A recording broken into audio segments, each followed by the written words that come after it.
दोस्तों, सलीम टीवी में खुश आमदीद। 14 फरवरी का दिन वैलेंटाइंस डे कहलाता है। ये एक ईसाई त्यौहार है और इस दिन को आशिक अपने महबूब को फूल और दीगर तोहफे दिया करते हैं। आज से कुछ साल पहले ये त्यौहार सिर्फ ईसाई ममालिक तक ही महदूद था, लेकिन अब ये एक आलमी त्यौहार बन चुका है। हत्ता कि ये दिन मुसलमानों में भी आम हो चुका है और ज़्यादातर इसकी चाहत नौजवान नस्ल में पाई जाती है। अगर उनमें से किसी एक से भी पूछ लिया जाए कि इस दिन को हुआ क्या था, ये दिन आया कहाँ से है और आखिर मनाया क्यों जाता है, तो शायद उनमें से 99% लोगों को इस बारे में नहीं पता होगा। दोस्तों, आज हम आपको इसी वैलेंटाइंस डे की कहानी बताएंगे।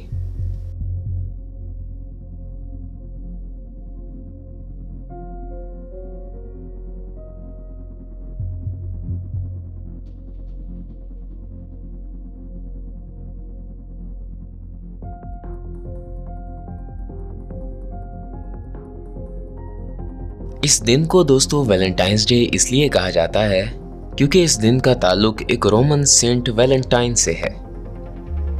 सेंट वैलेंटाइन 226 BCE में पैदा हुआ था और जैसा कि उसके नाम से जाहिर है, वो एक सेंट था। सेंट को दोस्तों हमारी ज़ुबान में पादरी भी कहा जा सकता है, लेकिन बेहतर तरीके से समझें तो ये एक ऐसा शख्स होता है जिसे ईसाई अकीदत में जन्नत की बशारत दी गई होती है। दोस्तों, अब आते हैं अपने असल टॉपिक की तरफ। वैलेंटाइंस डे आखिर मनाया क्यों जाता है, इस दिन को हुआ क्या था। 14 फरवरी को असल में हुआ क्या था, इसके बारे में बहुत कम ही तारीख में जिक्र मिलता है। बहरहाल 3 ऐसी लेजेंड्स मौजूद हैं जो कि वैलेंटाइंस डे का अलग अलग वाकया बयान करती हैं। पहली लेजेंड के मुताबिक दोस्तों, दूसरी सदी में इटली पर क्लॉडियस II की हुकूमत थी। हालांकि इस हुक्मरान ने बहुत ज़्यादा वक्त तक हुकूमत नहीं की, लेकिन इसने अपने दौरे हुकूमत में शदीद जिनसी बेराहवारी को फ़रोग दिया और शादी जैसे हलाल रिश्ते को गैर कानूनी बंधन करार दे दिया। यानी शादी करना इसके दौर में एक जुर्म हो गया था। लेकिन सेंट वैलेंटाइन क्योंकि एक मजहबी आदमी था, इसलिए उसने क्लॉडियस II की मुखालफत की। क्लॉडियस पर यह बात नागवार गुजरी, इसलिए उसने 14 फरवरी के दिन वैलेंटाइन को सजाए मौत सुनाकर फांसी पर लटका दिया। इसीलिए ये दिन वैलेंटाइन की याद में मनाया जाने लगा और इस दिन को उसी के नाम पर वैलेंटाइंस डे कहा जाने लगा। दूसरी लेजेंड के मुताबिक दोस्तों, क्लॉडियस II ने वैलेंटाइन को कत्ल नहीं किया था, बल्कि उसे गिरफ्तार करके इस पर मुकदमा चलाया गया था। जज ने जब वैलेंटाइन से पूछा कि वो शहंशाह की मुखालफत क्यों कर रहा है, तो वैलेंटाइन ने कहा, शादी एक पाक रिश्ता है जिसे खुदावंद ने हमारे लिए खुद बनाया है और जो तुम कर रहे हो वो गलत है। इस पर दोस्तों जज ने उसे कहा कि अगर तुम वाकई एक दीनदार आदमी हो तो साबित करो कि खुदावंद भी यही कहता है।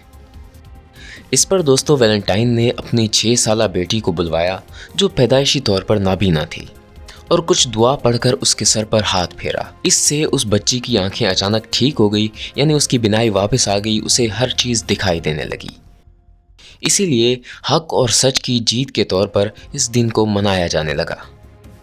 तीसरी यानी आखिरी लेजेंड वैलेंटाइन को एक आशिक के तौर पर पेश करती है।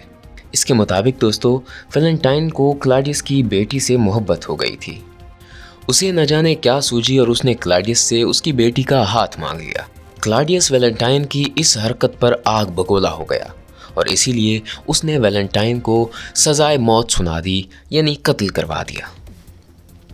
और यूं ये दिन मोहब्बत करने वालों के नाम कर दिया गया।